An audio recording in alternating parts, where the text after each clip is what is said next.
Well,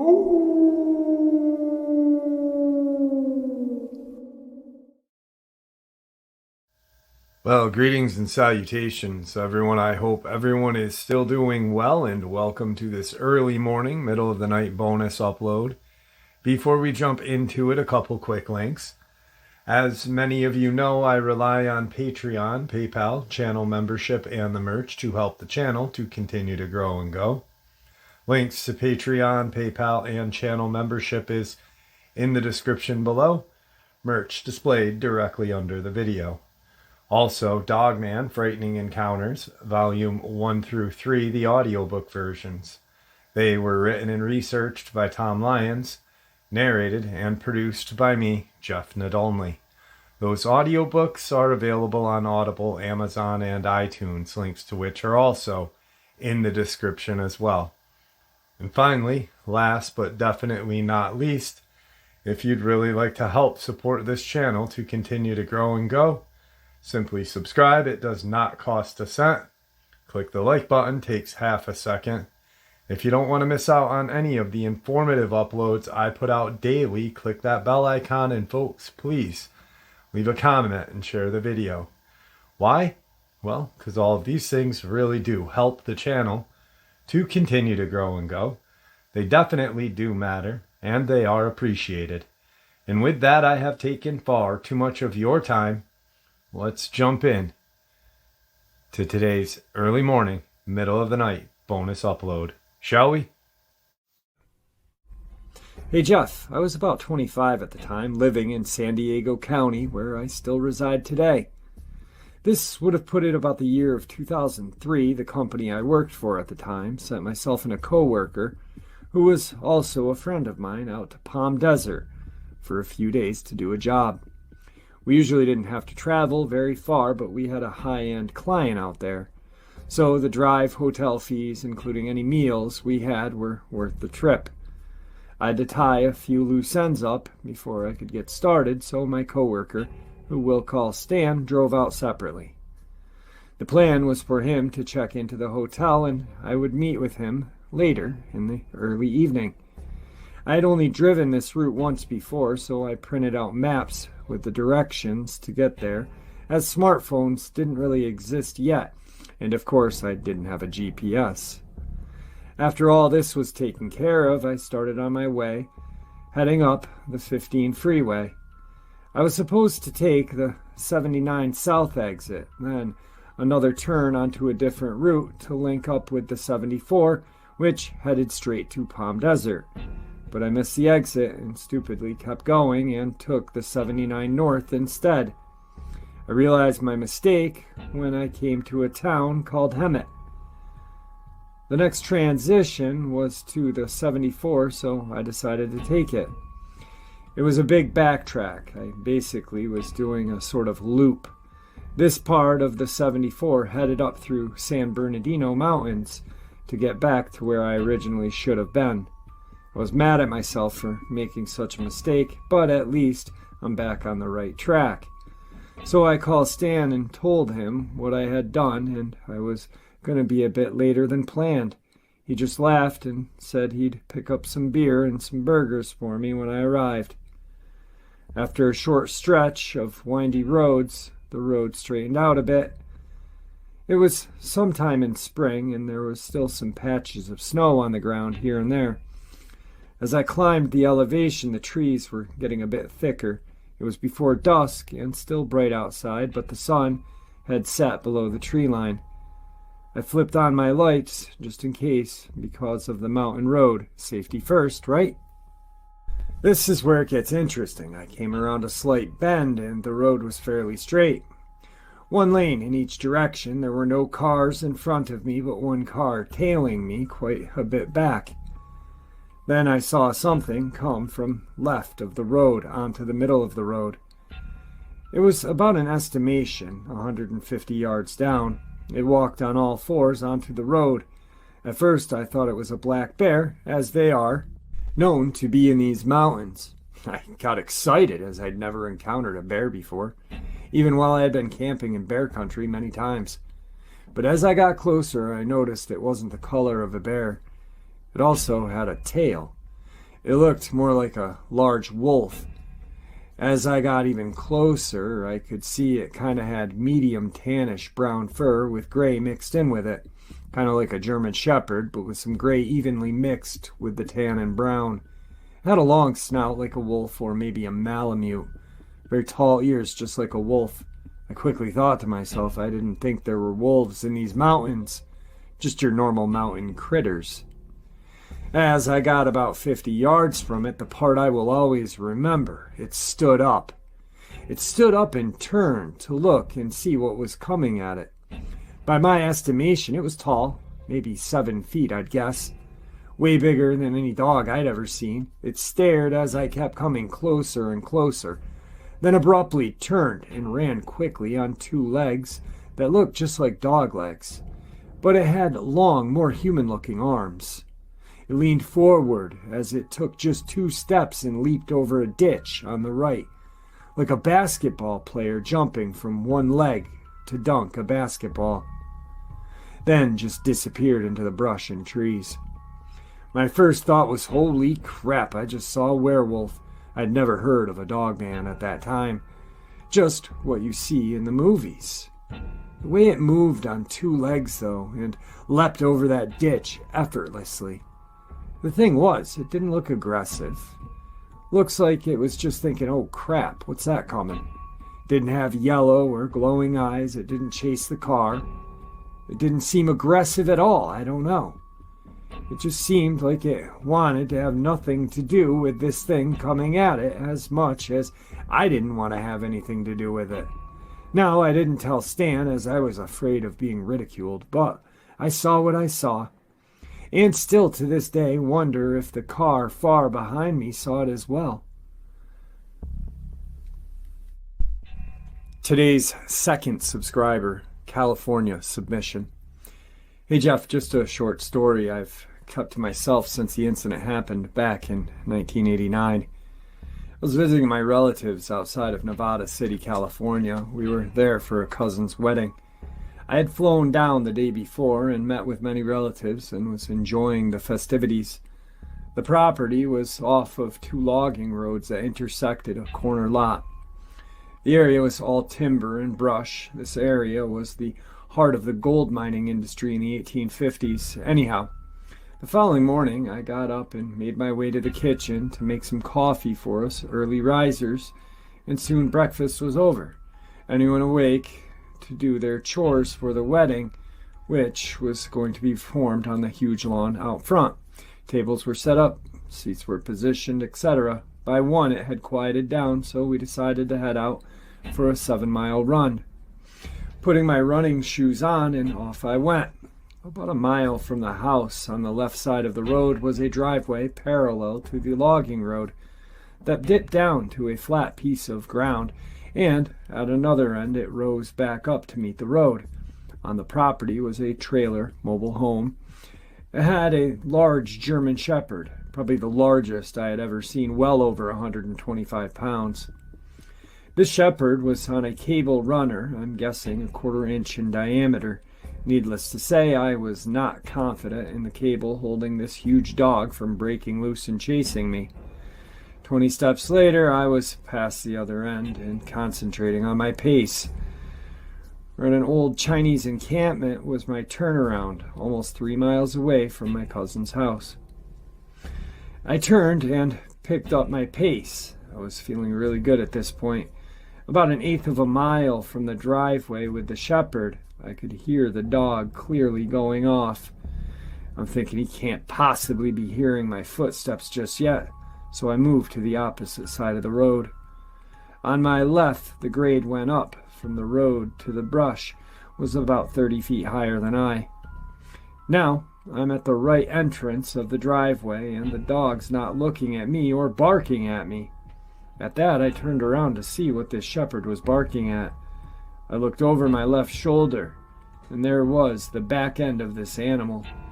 I caught it just as it crested the 30-foot embankment, and only saw it mid-body to the head of its tail. At first, I thought it was a mountain lion, but after I thought for a second, it was on 2 legs. It was bipedal. It was a two-toned gray color and the most muscular animal I had ever seen. I've seen lions, I've seen tigers. This was way more muscular. I can't tell you for sure what it was. My senses took hold at that point, and I can assure you, I broke the world record running that last mile to my cousin's house. I laugh about it now, but my fear factor at that point was the highest I had ever felt it. I've gone over the scene in my mind over the years, trying to rationalize what I had seen. Had it not gotten up on its hind legs, I would have just thought it was a mountain lion. And, by the way, after thinking about it, the shepherd probably saved my life, perhaps distracting whatever it was. I did go back there the following day to look for tracks, and the only one I could find was a part of a paw print that had been covered over by a logging truck or a trailer tire. I looked as well right where it had crested the grade and found nothing. Today's third subscriber submission is a little different. He sent me the encounter. This is probably right around the time I started my channel, maybe 6 months. And we had actually communicated back and forth on Messenger. He sent me some pictures that he had found of what he and I both believed to be Dogman nests. What you are looking at on this upload, this picture, is a Dogman nest that he found. I've been experiencing some sort of strange creature in the forest by my grandparents' house. I also found a bear paw that we believe was left by this monster. So let me start off by saying I'm not a spiritual person. I don't believe in monsters. Well, I didn't until this happened. When I was younger, I would spend a lot of time in the woods. My grandparents' property is in the mountains in California. I forgot about this until just something else happened. When I was little, maybe 11 or 12, I was up at my grandparents' in front of the house playing with my brother. We were just doing kid stuff, playing with sticks and stuff like that. Suddenly we heard a cackle coming from the corner behind the garage. Not a laugh. There was no joy to it at all. It was howl, like the most evil thing I could think of. My brother heard it too. He asked what it was, and I told him to go inside. He did, and I stupidly started walking toward the noise. As I got close, something tall and slender ran off into the woods and out of sight. This happened 2 other times when I was younger, once again with my brother and once when I was alone. Fast forward to a few months ago. I'm now 17, pretty experienced with hunting and bushcraft. I was up on the property to visit my grandparents. My grandfather has now got cancer, and I decided to just go for some fresh air. As I walk out, I remember how much I missed the woods around the property. I decided to walk into the dense part of the woods. And after about a couple of minutes, I'm pretty far from the house. I hear that same cackle. The memories come back. A wave of fear rushes over me. I think to myself, there's got to be some reasonable explanation. There's some mountain lions and an occasional bear, but those do not make this sound. I heard a rustle and walk towards it. I come into the clearing and the smell hits me. It smells like death. I'm 6'1", pretty well built, and I will admit what I saw made my knees buckle. There was a paw, some sort of canine paw, in the middle of the clearing. I bent down to examine it. The fur was still on it, but the arm had been cleaned to the bone. I shivered, and when I rose, I saw it. That's the only way to describe it. It almost looked human, but its proportions were stretched, distorted. It was hidden behind a tree watching me, and when I saw it, it ran and stopped like it wanted me to follow. I didn't. I ran back to the house as fast as I could. I could hear it foul a little, then stop. When I got back, I sat on the porch and threw up. Since then, I've gone back a few times. Every time I do, I see it. If I walk towards it, it runs but stays just within sight, like it's leading me on. I don't know what to do. I think I may go back out after it. I would appreciate any advice you could give me, Jeff. So after that happened, I went back. I heard the same cackle call once again. I saw movement, so I went to follow. After a half a mile later, I stopped because there were deep claw marks in the trees. Several small trees had been ripped out by their roots, and there was a deer antler. The antler was absolutely mangled. There were large teeth marks on it. I decided the best choice was to turn around and run. I'm glad I did. I heard a scream and running after me, but once again, it stopped when I got towards my grandfather's property. This is some messaging from Facebook Messenger. Jeff, me and my family went to visit my grandfather. He's getting on in years and, like I said, going through cancer treatment. So, we visit to take care of him and my grandma. While we were visiting for 2 days, he told me he had something for me and took me to his garage. He gave me a shotgun, a beautiful wooden Winchester, and said that he can't really use it anymore. Well, last night we heard something moving his trash cans. He said it must have been the bear. Went through his trash, and he was worried about it killing the dogs. I told him that I would go scare it off. I grabbed the gun just in case and went out to the back closest to the woods to scare it off. No, I wasn't even thinking about my other experiences at this point. It was there behind the cans. When my headlamp shone on it, it ran. But I got a look at its face, a good look. It had dark, sunken-in eyes, human-like face, but its teeth, like long nails. When it ran with long, thin limbs, strides, I could hear it, but then it stopped, just within the tree line. I couldn't see it, but the steps stopped, and it screamed again. After it screamed, I ran inside. I don't know what to do. My family heard it, but my grandfather said, well, he had heard it before. He didn't know what it was. The scream, as best as I can describe, was a mix of a mountain lion dying and a tortured woman. We convinced my grandfather to go to the hospital close to us. It'd be easier to take care of him. And I don't really want to go back. I figured since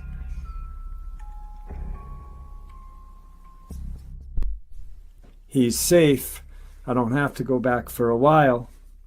Now,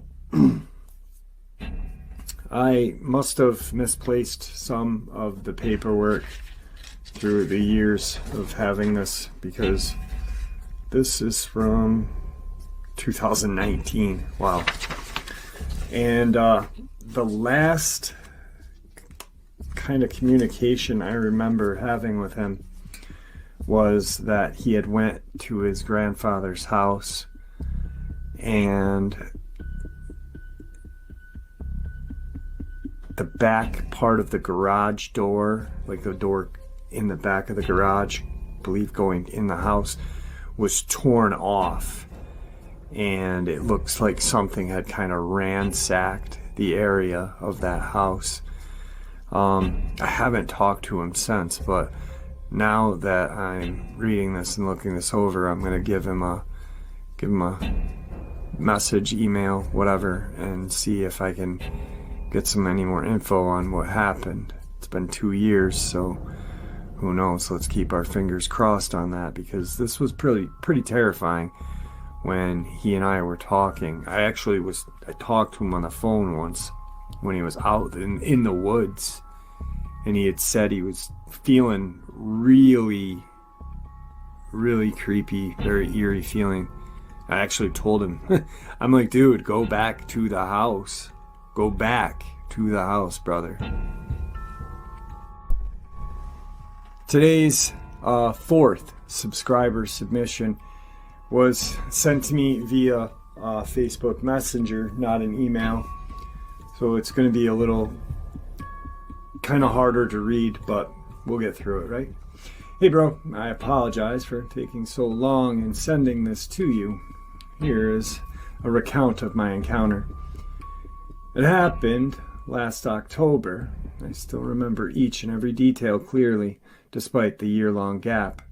During a vacation, my close friend who I've known for over 15 years, had asked me to tend to his home while he was away. His property consisted of a long stretch of acreage in the backyard, a tree line consisting of Palo Verde trees, Joshua trees, and mesquite.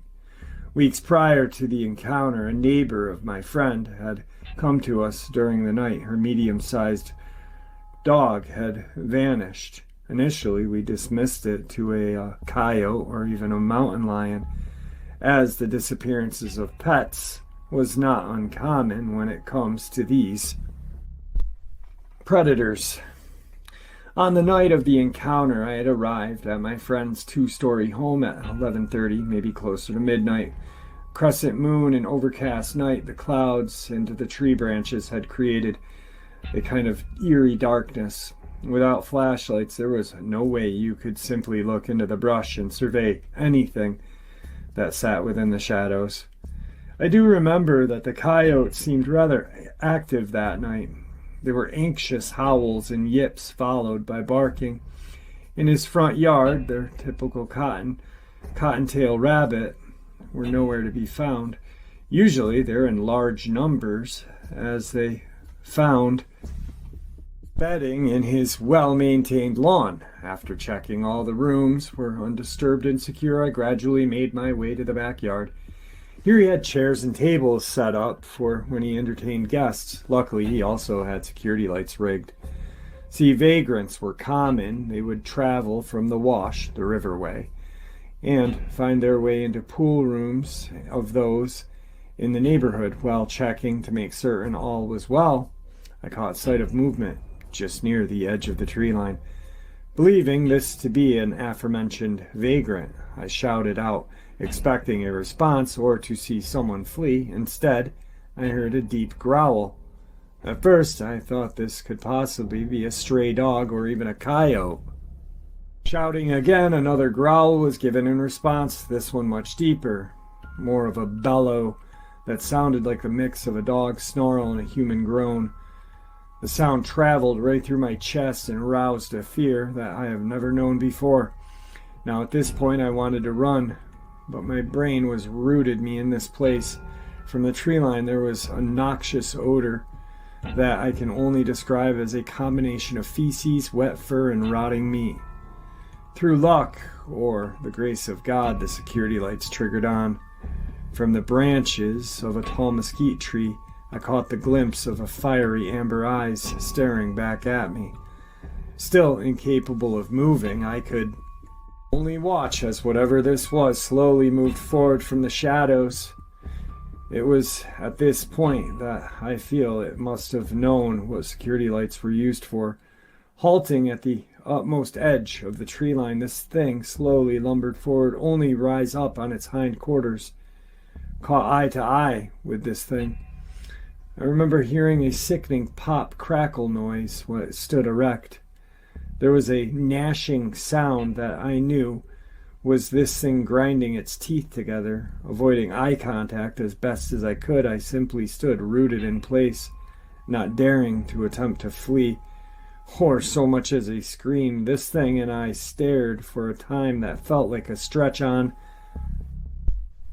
for eternity. Its ears rose and fell, its lips peeled back, allowing it to bare its fangs. All also suddenly it charged forward, only to stop within 15 feet. We measured the distance the following day. Now, either this thing simply wanted to see how I would react, or it was gauging whether or not I was a threat. Seemingly satisfied, the creature slowly backed through the brush. All the while I could hear branches and twigs being snapped before the thing was out of view and gone. Today's final subscriber submission from California. Hey Jeff, about cryptid type creatures, sometimes we just have a feeling that something is around us even before we even know what it could be. I grew up in Green Valley, and one in Northern California. Our house was less than 200 feet from the Green Valley Fault. The homes were built around a golf course and country club. The construction was also built on an Indian burial ground. I remember when they were doing construction on a new subdivision on the south side that they had to halt construction because they had dug up Indian graves. The local historical society had to remove the things before they could continue with construction. When I was 9, I saw something. It was about 7 feet tall, and it was walking across the bridge over a creek where I used to rescue pollywogs, tadpoles, from the almost dried up creek, something that did it every year. And I have a strange and wonderful story about one year when I was doing this. I was 7 or 8. I was in the almost dried up creek on the other side of the bridge. I was trying to rescue pollywogs from the almost dried up pockets of water in the creek bed. But I was doing more harm than good. There was so little water, therefore the sand kept caving in around the pollywogs. I finally knew that the situation was hopeless. I stood up crying. My eyes were closed. I shouted out, "Oh God, please help me." Right after that, I felt water flowing around my feet and my ankles, and it was working its way up my legs. I opened my eyes to absolute astonishment. There was water all around me. The creek had a flowing stream. Pollywogs were free and all swimming or floating downstream. They were going to get to a section of the creek that is fed by the spring year-round and grow up to be frogs. I scrambled out of the water and ran home. Second house from the creek. I was yelling over and over again, "It's a miracle, it's a miracle." My grandmother was taking care of us, so my parents must have been on a trip somewhere. I remember my older brother saying, "They just let water out of the dam." The dam was at the north end of the valley, miles away in the direction of the mountain. Twin sisters. No one else could convince me that this was not a miracle. The timing was perfect. Sorry, got sidetracked. Now back to what I was sharing. It was getting dark. The figure was 7 feet tall, walking across the bridge over a creek where I was rescuing the pollywogs. Tall figure was thin, all white and kind of glowing. We were curious to see who this or what this could be. We ran as fast as we could up the bank of the creek and up the dirt road to the paved road. All this time I was looking at this figure while it was crossing the bridge, and now it was walking on a paved road. We were all heading in the same direction, and for just a moment the leaves on the low-hanging branch of the tree blocked my view of this figure. We got to the road and it was gone. It didn't have time to go anywhere away from the road. We were scared and ran back to my house. My friend was also frightened to walk back that way, to cut across the golf course to get to her house. So my mom had to drive her around the side of the golf course to get her home. I don't remember going with them. I think I was too afraid to go outside for the rest of the night. Our house was by the 6th green of the golf course, so I played a lot of golf in the early morning, late afternoon, and into the evening before dark. I was usually the only one on the golf course at those times of the day. Hills and wooded areas were all around one side of the golf course. I remember always being afraid to go around any of those areas. And when I did, I was always looking over my shoulders, walking fast, with a golf club in one hand. I never knew what I was afraid of. I just had the feeling that I was being watched. About 20 years later, my father bought a walnut ranch in the middle of California. It was there where I was attacked twice by someone or something who grabbed my lower leg both times with something that felt like a clamp. I kept wondering what that clamp was. I mean, who carries a clamp around with them, ready to attack someone in the middle of the night into someone else's property? Whoever it was, or whatever it was, also had to have jumped a 6-foot-tall fence to get into the area. The first attack, I was at the ranch by myself. My parents spent half of every month at their other house on the lake in Northern California near the Oregon border. I was never afraid of being there alone because I had lots of dogs that I had rescued, mostly from small pounds around schools where I worked as a speech and language pathologist. However, I did not have my very protective 120-pound 13-year-old Rhodesian Ridgeback Doberman mix, Wolfgang, because he had died a few months before this. It was very late, possibly around midnight. I heard all the dogs barking out back in the kennel area. They never barked unless something was wrong or unless something or someone was out there. There were new floodlights that I could plug in to see what was going on in the kennel area or in the orchard behind the kennel. I walked out there and into the small building to plug in the floodlights. I heard something behind me and behind the wall to the right. I froze. Then my lower leg was grabbed by something that felt like a clamp. I still could not move. I've never been able to remember what I heard, but whatever it was, I do remember feeling that if I did not use every ounce of strength that I had into being able to move to get away, I was going to be killed. Finally, I could move. I threw my arms into the air and screamed and yelled, "No!" Then, with the other leg, began kicking and kicking until the clamp let go of my leg. I never saw what had a hold of my leg. It was behind me to the right, where a doorway opened into a small room in the small building, and low, possibly on the ground. As soon as the clamp was released from my leg, I turned and ran as fast as I could to the house, which was 70 yards away. I got into the house and locked the door. Then I ran all around the house and locked the doors and windows. I walked back into the family room, catching my breath and still trying to figure out what had just happened. I turned the floodlights on to light up the blacktop area between the house and the kennel. I stood there looking out the window of the back door. My father had covered all the windows in the family room with acrylic plastic because my dog Wolfgang, who had previously died, used to jump at the windows and break them if a stranger was outside of the house. Therefore, I did not worry about anyone trying to break in by breaking the windows. For some reason, I stepped outside of the back door, closed the door behind me, and looked out toward the back, thinking, what just happened there? Then my eyes got big and my jaw dropped.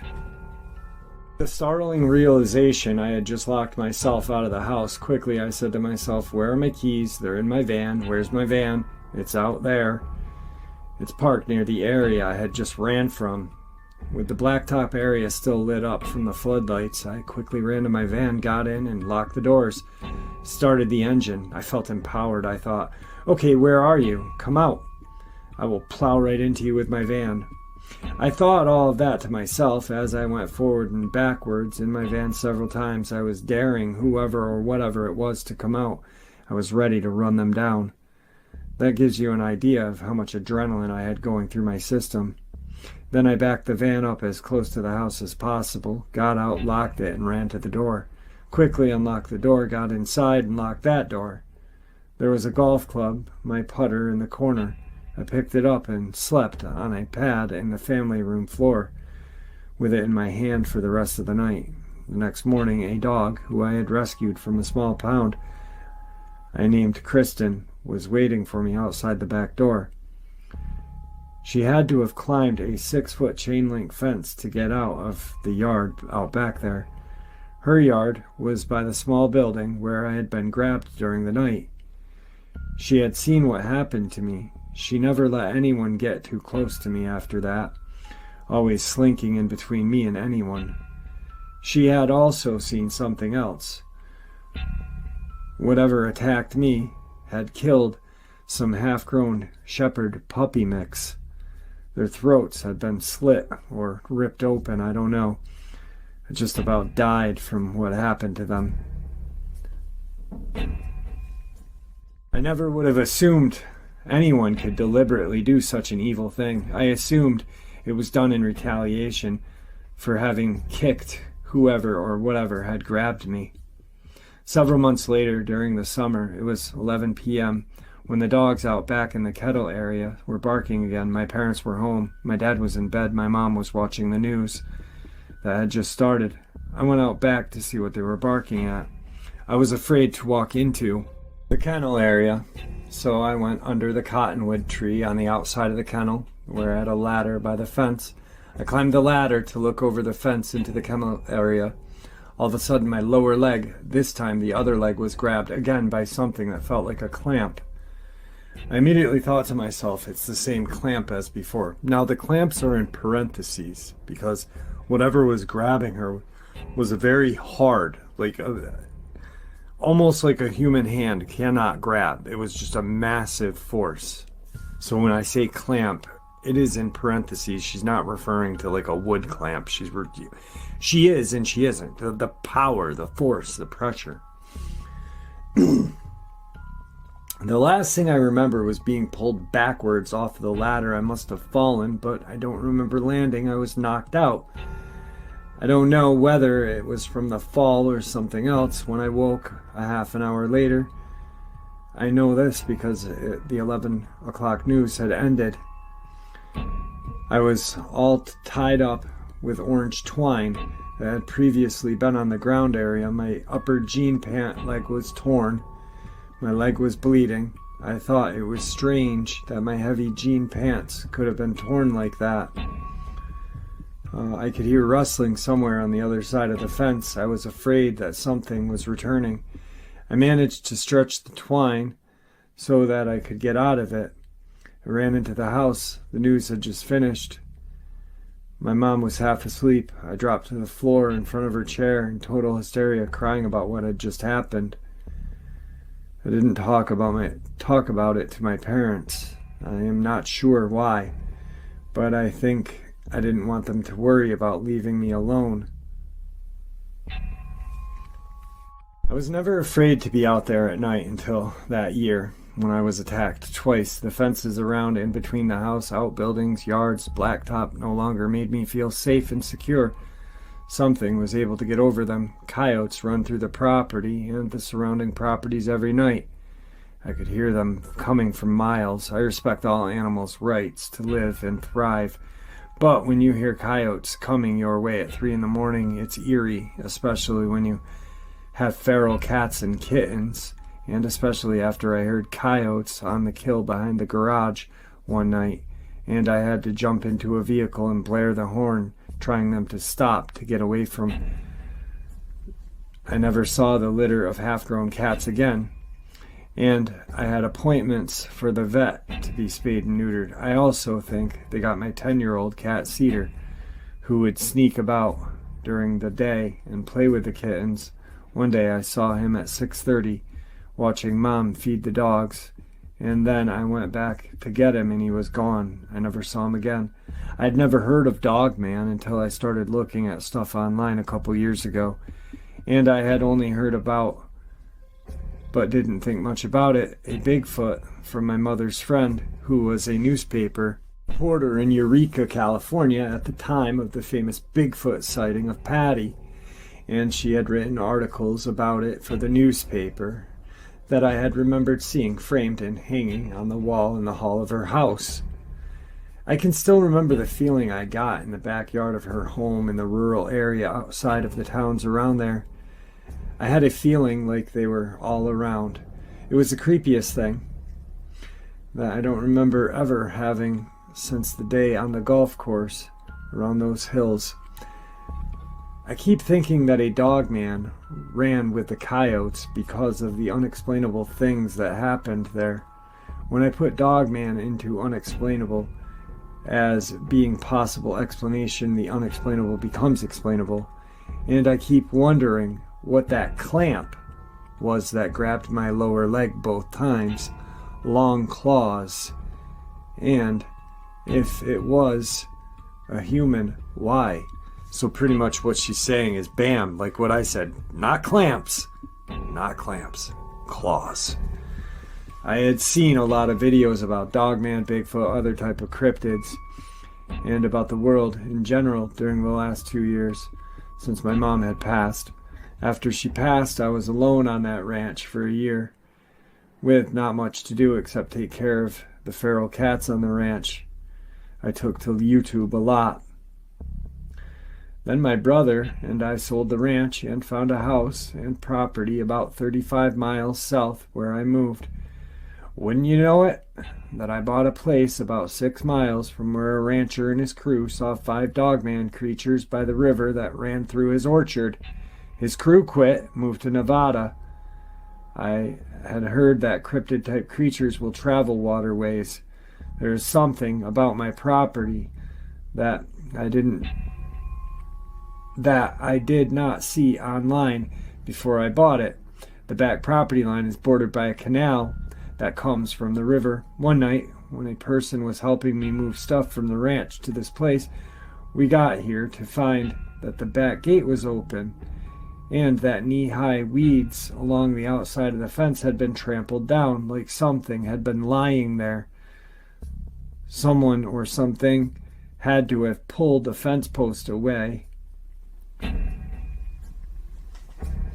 In December, I bought a German Shepherd puppy for company in Kentucky who trains personal protection dogs. Around December or January, with the fence and then a personal protection dog, I am hoping to live calmer, no adrenaline life, whoever or whatever might be trying to bother me. As the owner of a fence fabrication company said, they can move on down to someone else's place. And folks, I hope you all enjoyed this early morning, middle of the night bonus as much as I enjoyed sharing it with you. I'd like to thank you all for supporting this channel. It is, after all, your support that helps this channel to continue to grow and go, and what gives us all a place and a chance to share our experiences and theories judgment-free. Everyone is simply treated with the respect that we deserve. Please stay safe, happy, healthy, and ever vigilant, keeping an eye on our children, pets, family, and friends. These creatures are real. These events have happened. Share this information with those you love and care about, and it may just help save their lives someday. Until next time, never stop asking questions, never stop searching for the truth, and God bless you all.